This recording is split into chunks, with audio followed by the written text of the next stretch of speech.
Boa tarde, tudo bem com vocês? Meu nome é Meire Ellen, eu sou coaching especialista em autoestima.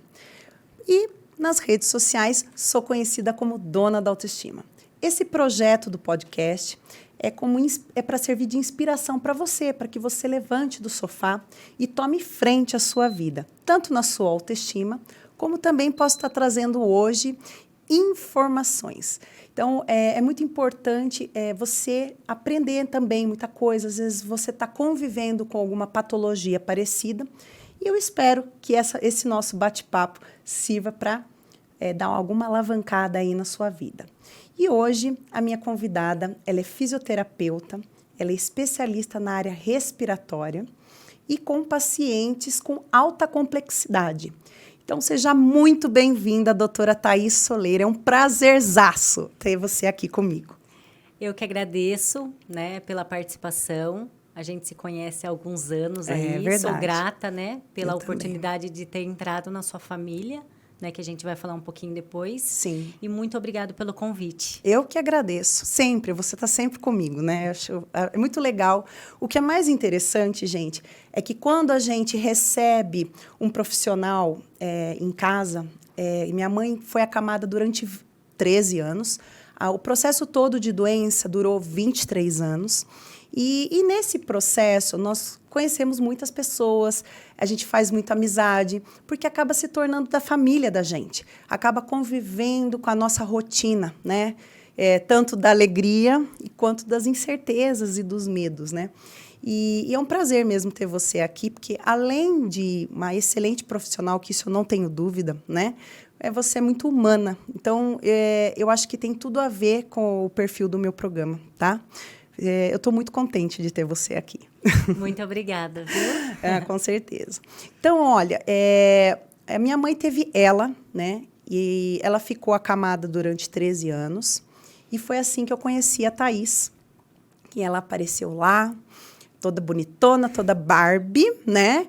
E foi aos pouquinhos cativando a minha mãe, a confiança, né? E foi uma relação muito amorosa que vocês duas tiveram. E eu gostaria que você contasse um pouco de qual foi a sua experiência quando você conheceu a Frances. Isso eu queria falar um pouco.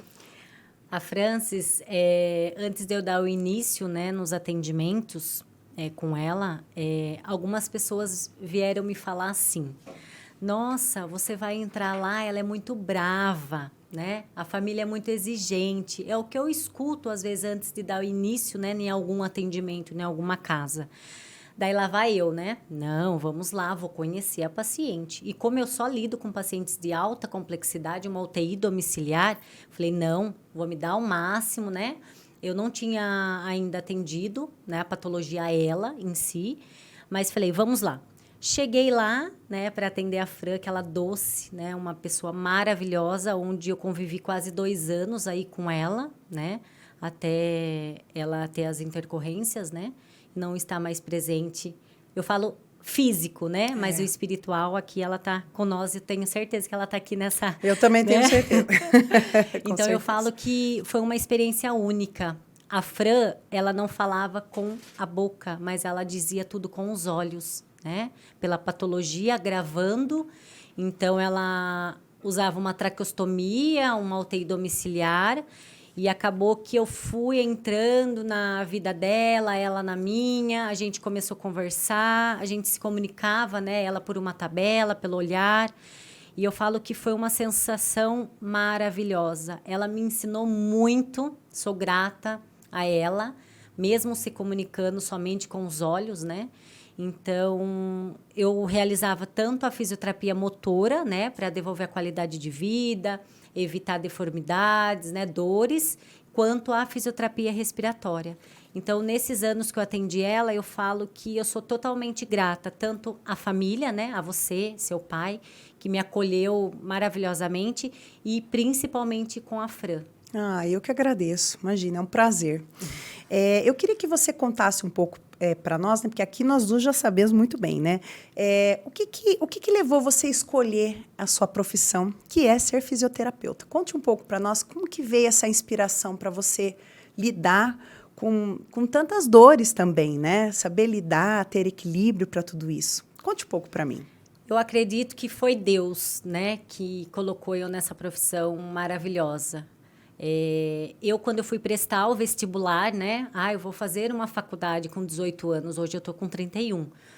Não sabia o que eu queria, porque eu não tenho ninguém da família profissional da área da saúde. E fui na faculdade e resolvi fazer, né, uma aula de administração. Falei, administração, né, todo lugar precisa, administração. E uma área, né, uma aula de anatomia humana.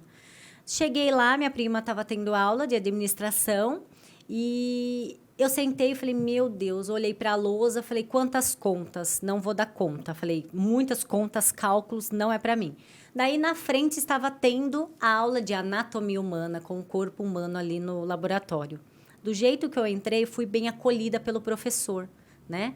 Mas, desde então, eu falei, não, deve ser muito difícil, né? Estudar corpo humano. Daí, eu precisava fazer a inscrição do vestibular. Coloquei em primeiro lugar a administração, em segundo, fisioterapia. Daí, no dia, passei no vestibular, tudo. No dia da matrícula, eu falei, mãe, acho que eu vou fazer fisioterapia. Olha que né? coisa. Falei, eu acho que eu vou fazer. Vamos ver o que dá. Sim. Né? E não tinha ninguém que seja assim, inspirador da área da saúde. Eu nunca tinha tido contato com fisioterapia, nada. Daí, fiz minha inscrição. Daí, desde então, né, até o segundo ano de faculdade, muito difícil a faculdade, tinha que estudar muito. Resolvi, falei para minha mãe, não dou conta, eu quero parar a faculdade. Nossa, é verdade. Minha mãe sentou comigo e falou, não, na vida a gente está cheio de obstáculos, cheio de pedras. Você vai continuar e vai dar tudo certo. Eu falo que se não fosse a fala da minha mãe naquele momento, eu teria desistido da faculdade. Então, ali ela conversou comigo, não, Thaís, na vida nada é fácil. Né? Vai ter muitas pedras no caminho, você vai ter que tentar ultrapassar essas pedras. E foi então que eu fui me apaixonando pela fisioterapia. Daí, no último ano de faculdade, né? Não era uma área que eu queria, a área que eu tô hoje, né? De alta complexidade, né? Pacientes muito graves, de UTI. Inclusive infantis, né? Isso. Inclusive crianças. Crianças. E daí, desde então, fui fazer o estágio, que é obrigatório, o último ano de faculdade, na UTI. Só que eu tinha pavor. Para mim, do jeito que desconectar ali a ventilação, meu paciente ia morrer nas minhas mãos. E não era bem assim. E uma professora muito doce, né? Uma professora que é uma das inspirações aí da área da respiratória, sentava comigo e falava, não, Thaís, calma, vamos lá. Vamos conversar. Não é assim que funciona, eu vou te ajudar. E fui, passei o estágio. Daí, quando eu terminei o estágio, eu me apaixonei pela área. O que é interessante, que eu até falo muito no meu Instagram, é que às vezes uma única palavra, uma única frase pode mudar vidas e incentivar muitas pessoas, né? Então, eu acho que essa foi a chave, tanto da sua mãe, quanto você ter encontrado profissionais que amam o que faz, né? Que gostam realmente e querem poder passar toda a informação, tudo que aprendeu e repassar. Inclusive, eu falei isso ontem, que é muito importante. Tem muita gente que quer aprender as coisas, mas não sabe passar para frente, porque tem medo de perdê-la. A informação, quanto mais você recebe e repassa, vira um ciclo. E a coisa vai ficando muito gostosa e cada um vai seguindo o seu caminho, né? Da forma como se identifica, não é verdade? Com certeza. E eu acho que se não fosse ela ali ter insistido, sentado comigo, calma, Thaís, explicado Tendo como empatia, que era. né? Sim. Daí, quando eu finalizei o estágio, eu me apaixonei pela área. Eu falei, posso fazer 6 meses de voluntário? Na época podia, né? No hospital. Daí fiz os 6 meses e daí me formei. Do jeito que eu me formei, no próximo ano eu já estava fazendo uma pós-graduação em São Paulo de UTI. Olha que legal. E conta um pouco para nós, qual foi o desafio que você encontrou nesses longos anos já, né? Que passa muito rápido o tempo. Qual foi o seu desafio na sua profissão nesse período aí? Os maiores desafios que a gente tem, né? É a concorrência, né, que a gente vê muitos profissionais, né, um querendo tentar ultrapassar mais que o outro. A gente sabe que hoje em dia não leva concorrência, né? Cada um tem sua luz, cada um tem o seu caminho, cada um tem seu trabalho, seu espaço, né? Eu acho que os maiores desafios são as concorrências mesmo profissionais, né? Que um querendo ultrapassar, falar mal, isso e aquilo, mas acredito que cada um tem seu espaço no trabalho. Sim, é normal, em toda a área é assim. O mais importante é a gente acreditar naquilo que a gente aprendeu, naquela proposta que a gente quer fazer pelas pessoas. E o que o mundo externo acha ou deixa de achar, eu acho que é sobre elas, né? Sobre as frustrações dela, dele ou dela. Porque, senão, se a gente parar para ficar reparando em tudo isso, a gente deixa de fazer o nosso, né? Que é o melhor. A gente quer sempre fazer o melhor, não é verdade? E eu queria que também você contasse, porque, assim, um profissional que lida com paciente de alta complexidade, ele tem que ter um jogo de cintura muito grande, inclusive você teve muito bem com a minha mãe. Você está ali oferecendo qualidade de vida, mas não pode tirar a esperança, né? Porque tem muitas coisas que nós aqui, né? Eu acredito muito nisso, que aqui no mundo material nós não temos controle, mas para o mundo espiritual, ele pode tudo, Deus pode tudo. Então, eu queria que você explicasse como que você lida com essa expectativa do diagnóstico e com a realidade do paciente. O que ele sente, como que você traz essa experiência para ele? Primeira coisa, né, eu sempre falo, né, tanto para os alunos quanto para qualquer tipo de pessoa. Primeiro passo do profissional é acreditar no potencial do seu paciente, por mais diagnóstico que seja, né? O prognóstico ali, né? Uma patologia grave, né? Uma doença degenerativa, nós sabemos, né? Mas eu acredito que o primeiro passo é você acreditar que aquele paciente tem potencial. Exemplo, eu atendo as crianças, né, com doenças raríssimas, que se eu for ler os artigos científicos, por que eu vou colocar uma criança para andar se ela vai ficar na cadeira de roda? Por que eu vou treinar a marcha com ela, né? Por mais que seja uma marcha que eu preciso de um colete, de uma órtese, de ajuda, se ela tem uma doença degenerativa? Por que eu vou fazer isso? Eu preciso acreditar que ela vai conseguir. Se eu, como profissional, eu não acreditar no meu paciente, eu estou na profissão errada. Sim, né? sim. Primeira coisa que eu preciso acreditar é no potencial. Não é fácil. Eu falo que nós, né, eu principalmente nessa área, a maioria dos meus pacientes são pacientes da pediatria, crianças. A minha parte emocional tem que estar muito equilibrada, né? Porque eles, tanto os pacientes, né, adultos, quanto as crianças que são, né, cognitivo mais preservado, e principalmente a família, né? Ele acredita, ele entrega o paciente totalmente a você, ó. É seu, né? Você vai reabilitar e eu tenho total confiança em você aquilo, né? Então, a família, ela acaba pressionando você ali, né? Tendo que você, como profissional, se dar o máximo para o seu paciente, né? Por isso que eu gosto muito de estudar, sempre vou em congressos, sempre estou estudando para isso. Para eu não ser mais um profissional na cidade, sim o profissional. Tem um diferencial. E um dos grandes diferenciais que você tem, que você me permite até falar, é o amor que você tem pela sua profissão, né? Porque eu acho que quem lida com a área da saúde precisa amar pessoal. Se você está fazendo um curso de enfermagem, fisioterapia, medicina, qualquer área, acredite. Não pense no valor que você vai ter. Acredite no amor que você vai pôr naquele paciente. Porque aí o retorno vai vir, é a consequência. Agora, se você fizer o inverso, vai ser muito difícil, porque você não vai conseguir trabalhar com o que você ama e você vai estar mexendo com dores, as dores das pessoas, e não vai saber lidar, não vai ter empatia pela dor do outro. Eu falo por experiência própria, que eu já convivi com muita gente que ama o que faz, e também ao contrário. E tá tudo bem, né? É só um comentário e uma dica para você, que se você está fazendo alguma coisa, algum curso, pense no amor primeiro. E que interessante, você aprendeu a amar a profissão, né? E leva isso até hoje, claro, junto com a sua técnica. É de um jeito tão sutil, tão delicado, que aos poucos você está fazendo, a coisa está acontecendo e o paciente está iludido, está apaixonado com a forma como você está sabendo lidar. É muito lindo. Eu adoro ver você cuidando das crianças. Confesso que eu fico emocionada. Eu acho muito bonito o seu trabalho. Bom, aproveitando, eu queria que você... Ao mesmo tempo que tem aquele paciente que você pode oferecer qualidade de vida, também tem aquele paciente que, se ele for persistente, ele vai conseguir ter uma boa melhora. Qual que é a sua sensação de quando você vê que você pegou aquele paciente todo atrofiado, cheio de problemas, de locomoção, de respiração, e você vê ele atingindo níveis que nem você imaginaria?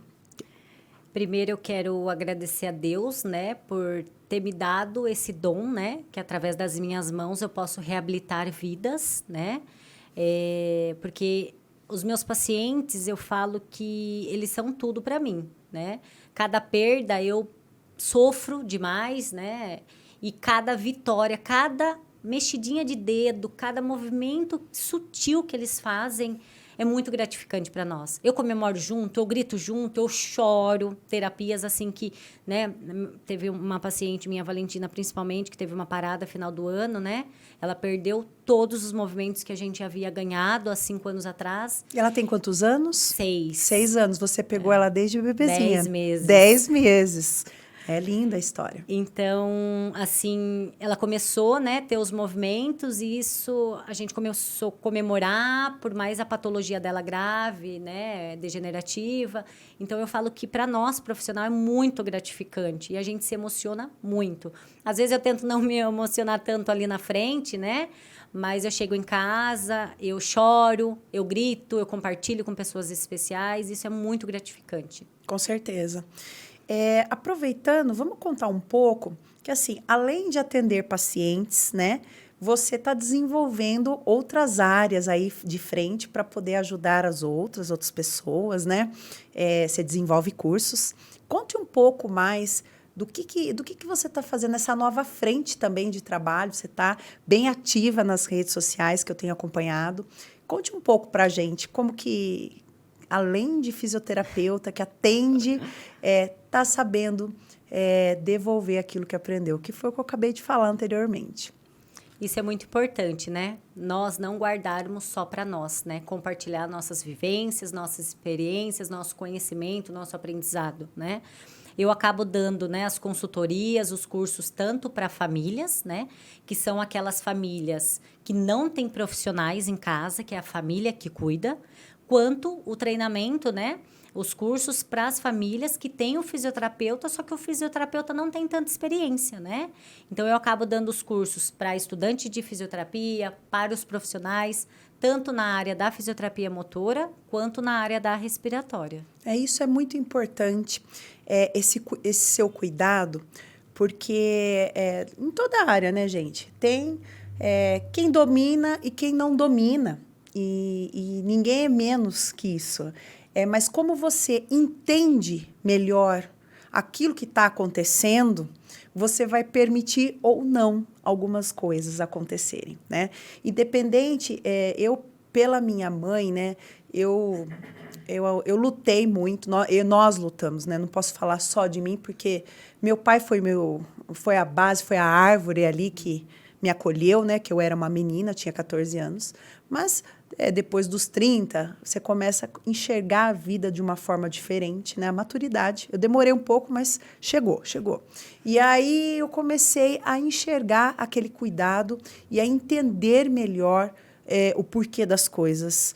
Tanto é que uma pessoa acamada, né, doutora, durante 13 anos não ter uma escara, isso requer técnica, isso requer cuidado, isso requer amor, né? Então, às vezes, eu tenho conversado, né, porque eu tenho esse projeto, você sabe, que é de dar continuidade daquilo que eu aprendi e convivi, e eu vejo que as pessoas estão realmente muito carentes, não têm noção do que é até um próprio autocuidado. Vai num pronto-socorro, não entende qual é a pressão, os batimentos, não pergunta quais são os remédios que estão sendo colocados naquele soro. Isso é muito importante, gente. Não esqueçam de cuidar de vocês. Tirem foto, né? Porque você consegue ter provas. Se acontecer algo com você, alguém consegue provar. Porque nada é perfeito, nada é 100%. Pode ter erros. Só que quem lida com vidas é mais complicado lidar com esses erros, porque perde vidas, amor, uma pessoa, um ente querido da sua família. Então, esse trabalho seu de explicar para que serve um ambu, né? O que é uma traqueostomia, a questão de limpeza da cânula, né? E muitas outras funções que parecem simples, mas que muita gente não sabe, tem medo, tem receio de mexer porque acha que vai acontecer alguma coisa. E quando você aprende a perder um pouco esse medo, ter mais confiança, você salva vidas, não é verdade? Sim, com certeza. Eu acho que esse seu cuidado com as famílias, dando esse curso, é uma forma de prevenir problemas maiores. Né? E está de parabéns. É muito legal. É lindo mesmo. Então, doutora, conta um pouco para nós quais são os tipos de paciente que você trabalha. Eu hoje atendo pacientes, uma UTI domiciliar, né? Onde são pacientes traqueostomizados, né? Traqueostomia é o quê? É um paciente que não tem condições de respirar sozinho, ou ele precisa de uma máquina chamada BiPAP, né? Ou ele tem somente a traqueostomia para ajudar ele a respirar ali, porque ele não tem, né, força suficiente para poder respirar sozinho. Entendi. E dessas patologias que você lida, tem alguma que demanda mais dedicação, que é um pouco mais complicada, que demanda bastante atenção mesmo?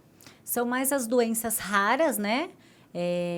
Patologias degenerativas, né? Eu atuo tanto na parte respiratória quanto a parte motora, mas a maioria dos casos eu acabo, né, o paciente tendo um problema respiratório e levando ele a uma dificuldade motora. Então, eu preciso atender essas duas funções dele, tanto a melhora da parte respiratória quanto a parte motora dele também. E você lida com pacientes adulto, infantil? Tem alguma especialidade, assim, você gosta, alguma coisa assim? Você lida mais com crianças ou adultos, ou os dois? Eu trabalho com os dois públicos, tanto pediatria quanto adulto, mas hoje meus maiores pacientes são os pediátricos, são as crianças. E qual que é a sua equipe multidisciplinar? Conte um pouco para nós. Como eu trabalho a domicílio, eu vou até a casa do paciente. Por quê? Né, que eu vou até a casa do paciente e não tenho a minha clínica. Porque esse paciente, como ele tem uma UTI domiciliar, ao invés dele ficar no ambiente hospitalar, né, na UTI lá, depois que está tudo ok, né, a medicação lá, e está auto-hospitalar, ele precisa de uma equipe que vá atender ele a domicílio.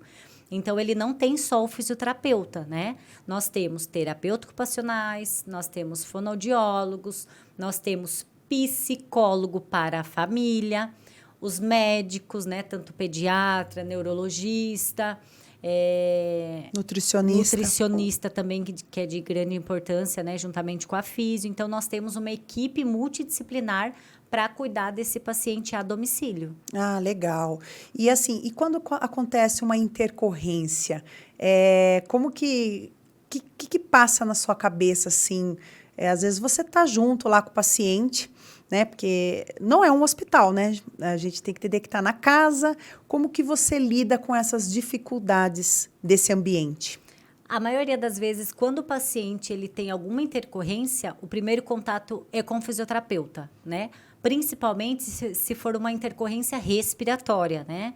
O BiPAP lá, que é o suporte que ele respira, né? O ventilador ali, deu um problema. É o fisioterapeuta que vai lá resolver, né? Que nem esses dias uma paciente passou mal, de madrugada eu fui de pijama, até esqueci que estava de pijama. Fui correndo, sim, porque eu queria atender ela ali imediato. Daí eu consegui resolver, logo comunico o médico, passo tudo certinho para ele. Agora, se for algo mais grave, eu preciso acionar o SAMU, né? Mas o primeiro contato ali, a maioria das vezes, a família é com o fisioterapeuta. Ah, legal. E quando assim, e tem vários casos, né, de famílias que ganham processos judiciais, que podem ter um suporte do plano médico, mas tem outras famílias que acabam tendo uma certa dificuldade para adquirir essa equipe, né, que onera, né, é um valor bem considerável. Então, tem alguma possibilidade de conseguir manter o cuidado com essas pessoas que têm essa dificuldade? Sim, todos os pacientes que vai ter alta hospitalar, ele tem como ser judicial, tá? Exemplo, o meu paciente não tem convênio, então ele só precisa contratar uma advogada para poder ter uma licitação judicial que chama, né? Para poder, como se fosse uma licitação judicial da prefeitura ou do estado. Que daí o médico precisa fazer um relatório do que o paciente precisa, a fisioterapia, né, o leite, a dieta, todos os cuidados e profissionais que o meu paciente precisa e levar para judicial, né, que essa advogada ela vai fazer contato tanto para a prefeitura quanto, às vezes, para o estado. Ok, uma família, né, que não tem plano de saúde. Agora, aquela família que tem um plano de saúde, ela acaba conseguindo tudo pelo plano. Toda a equipe, todos os cuidados pelo plano de saúde. No caso nosso foi através do plano de saúde, mas também teve um processo judicial que ela ficou 6 meses internada no hospital, né? E aí, devido a alguns problemas burocráticos, nós conseguimos, através da justiça, liberar, né? E aí foi para casa e depois não temos que reclamar. Foi, assim, uma atenção muito grande com a gente, isso é importante dizer, porque lidar com um paciente acamado, numa mini UTI dentro de casa, é desafiador, tanto para o plano, quanto para a família se adequar a todas as necessidades que aquele paciente precisa, né? Então, assim, independente dessa transição de hospital para casa, que foi um pouco desgastante, eu confesso que, assim, analisando hoje, foi maravilhoso, né? A gente tem que saber agradecer e fizeram o melhor, tiveram muito cuidado com a nossa família. Bom, e agora tem um assunto interessante também para a gente conversar aqui. Como foi para você, como você lida com pacientes da área respiratória, como foi lidar com a Covid-19? Você continuou trabalhando? Você não? Conta um pouco para nós dessa experiência. Eu já sei, né? Mas ela vai contar. Foi muito desafiador. Por quê? Tanto para as famílias que eu atendia, né? O medo de eu estar trabalhando fora e levar algo àqueles pacientes frágeis, né?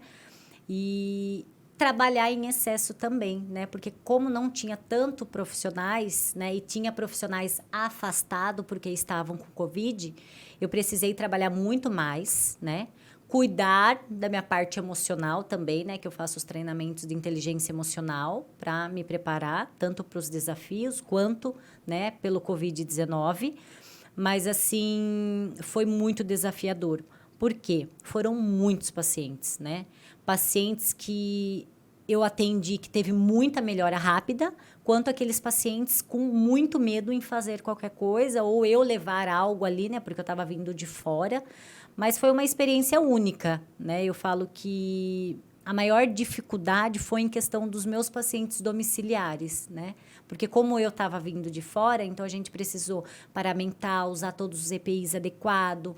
Quando eu chegava em casa, para minha família, né? Minha mãe tem patologias aí, então eu acabo que tinha que deixar toda a roupa lá fora, ter todo o cuidado, máscara, luva, tanto para as famílias, tirar né? o sapato, Esse né? medo, sim, esse maior medo, quanto para mim também que eu tive que trabalhar muito mais, porque Covid foi praticamente parte respiratória afetada, né? Sim. E você pegou? Graças a Deus, não. Olha que coisa, tá Deus vendo, foi maravilhoso. gente? Realmente, esses detalhes. É por isso que quando a gente foca, coloca uma mente, apesar do medo, que isso foi realmente, trouxe muito medo, né?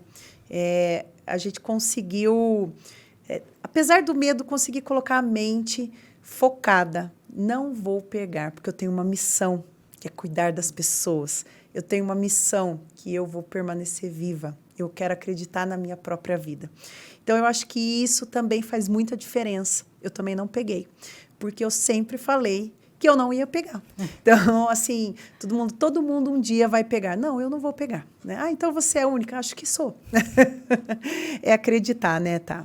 Sim, com certeza. Eu falo que a nossa mente, ela manda em tudo, né? Se a gente pensa coisa positiva, a gente vai atrair coisas positivas, né?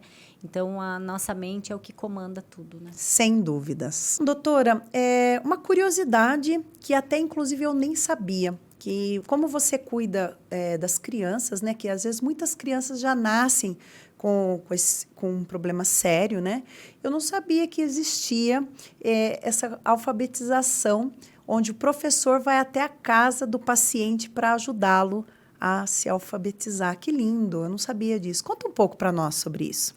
Sim, toda criança, né? Tanto as crianças que nascem, né, com alguma patologia, ou aquelas crianças que descobriram depois, né, que já estava, né, na alfabetização e tiveram que parar a escola por conta de algum processo, né, de alguma patologia. Eles têm direito de estudar, sim, e a educação, né, ela acaba disponibilizando um professor até a residência, né? Então, toda criança que ou ela está na idade para alfabetizar, ou aquela que parou de estudar por conta de alguma patologia. Então, ela tem o direito de ter essa professora, né? Ela consegue essa professora para fazer o atendimento domiciliar, para não deixar ela sem alfabetizar. E você consegue dar esse suporte para as famílias que não sabem desse benefício? Para quem recorrer? O que tem que fazer? Você tem esse suporte? Você tem essas informações para ajudar essas famílias? Sim, primeiramente, né, se a criança se a criança parou de estudar, exemplo, ou precisa começar a dar o início aos estudos, eu preciso ver, né, na Secretaria da Educação, né, qual o meu primeiro passo. Eu preciso de um laudo médico, que ela não tem condições de sair e ir até a escola. Então, eu vou até a secretaria, levo esse laudo médico para a Secretaria de Educação e lá eles vê qual que é a escola que a criança, né, vai ser matriculada. Se a criança não foi matriculada ainda, elas vê lá por conta do bairro, né, mais próximo, para não ter um deslocamento muito grande, né, da professora até a residência. Ou se a criança já é matriculada em alguma escola, você leva o laudo do médico na escola e a escola liga e conversa com a Secretaria da Educação. E lá na Secretaria da Educação que eles vão ver toda dificuldade, qual professor, se é uma criança especial, precisa, né, um cognitivo mais preservado, precisa de uma professora especialista em educação especial. Então, ela disponibiliza essa professora para ir a domicílio, sim. Ai, que lindo, eu não sabia disso. Olha, vivendo e aprendendo, hein, gente? Vai, tá vendo? Falei que hoje era o conteúdo de informação por aqui. E conte um pouco também para nós da nossa querida Valentina. Eu não conheço ela pessoalmente, ela é uma criança muito querida pela Thaís, então quem acompanhar as redes sociais verá a mocinha, que já tá grandinha já, né, tá? Ela tá precisando de ajuda, né, que ela teve uma parada, né, de 57 minutos, é isso? A Valentina, ela hoje tem 6 anos, né? Ela é portadora de AME tipo 1, que é atrofia muscular espinhal, uma doença que acomete, né, a parte respiratória e motora. Então, antes, né, eu peguei ela para atender com 10 meses, né? Quando ela tinha 10 meses para fazer a reabilitação motora e respiratória. A gente estava indo bem, evoluindo bem. E em dezembro do ano passado, ela teve uma parada cardiorrespiratória, onde permaneceu 53 minutos. Mamãe, não. Então, todos os ganhos nossos, a gente, por conta da lesão, né, que ela teve, a falta de oxigênio muito grande cerebral, a gente acabou perdendo, né, essas evoluções, tendo que começar tudo do zero. Então, a gente está fazendo uma campanha para ela nas redes sociais. Quem quiser seguir ela, tem o @AmeValentinaTomé, né, para conhecer a história dela e as evoluções aí, a fisioterapia eu sempre posto dos pacientes no meu Instagram. Então, a vaquinha é o quê? Como ela teve uma lesão muito grave cerebral, a gente não sabe o quanto ela enxerga. né? Então, tanto para direcionar para a professora, para saber trabalhar, quanto nós profissionais para saber a conduta melhor para trabalhar com a criança. Então, a gente precisa levar ela, né, até um médico em Campinas, um neurooftalmo, que é especialista na parte, né, neurologia da visão, para poder ver qual a gravidade e a gente mesmo, profissionais, ter um direcionamento, o que eu preciso estimular, o que eu não preciso. E também, né, nessa vaquinha, a gente está tentando arrecadar para poder ver se conseguimos trazer uma especialista em AME para treinar a nossa equipe, né? Uma fisioterapeuta especialista em AME para treinar a nossa equipe, porque praticamente todas as nossas condutas que a gente trabalhava antes não é a mesma de hoje, né? O que eu posso fazer, o que eu não posso fazer, por onde eu começo novamente, o que eu vou fazer com ela, se ela vai sentir, para a gente evoluir ela. Então, a gente está fazendo essa vaquinha, né, pelo Instagram. Nós temos o link lá da vaquinha para poder melhorar a qualidade de vida da Valentina. Quem sabe algum profissional, né, que seja especialista em AME, se solidarize, né, e venha ajudar o próximo, não só a Valentina, como enriquecer o currículo desses profissionais bem intencionados que nós temos aqui em Piracicaba e possa ajudá-los trazendo informação, tendo a troca, né? Lembrando que aquilo que você faz, você recebe, e para poder também ajudar essa menina tão querida que é pela Thaís e por muitos outros profissionais. É isso, né, Thaís? Vamos aguardar, então, que vocês acessem a página da Thaís, tirem dúvidas e ajude para que ela continue tendo uma boa qualidade de vida. Bom, para encerrar esse nosso bate-papo, eu queria que você desse uma mensagem, 2 mensagens. Primeiro, para quem está vivendo uma situação complicada, né? Um diagnóstico de alta complexidade. Como aprender a lidar com isso? Você convivendo, com certeza você deve ter tido algumas experiências. O que você passaria para essa pessoa que está nos assistindo, que descobriu um diagnóstico? Primeira coisa que eu vou falar para não desistir, né?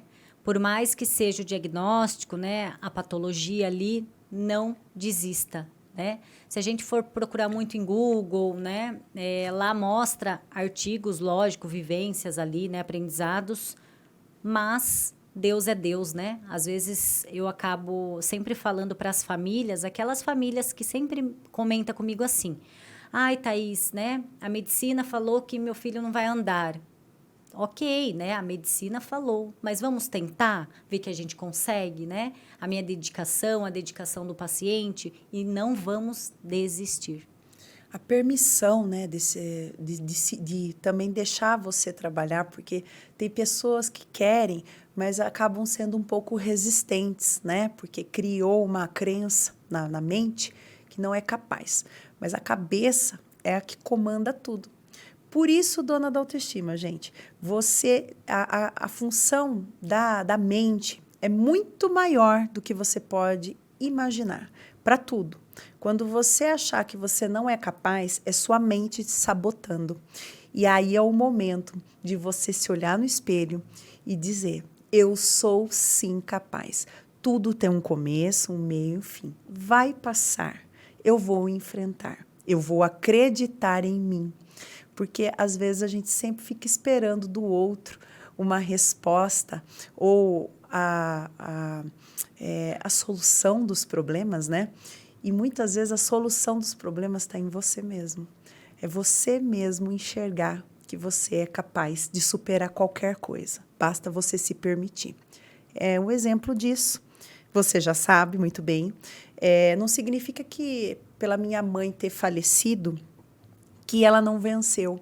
A minha forma de encarar é completamente diferente. Ela venceu, sim, muitos obstáculos que ninguém imaginava que ela fosse capaz de superar. Então, eu sempre pego esse exemplo, né?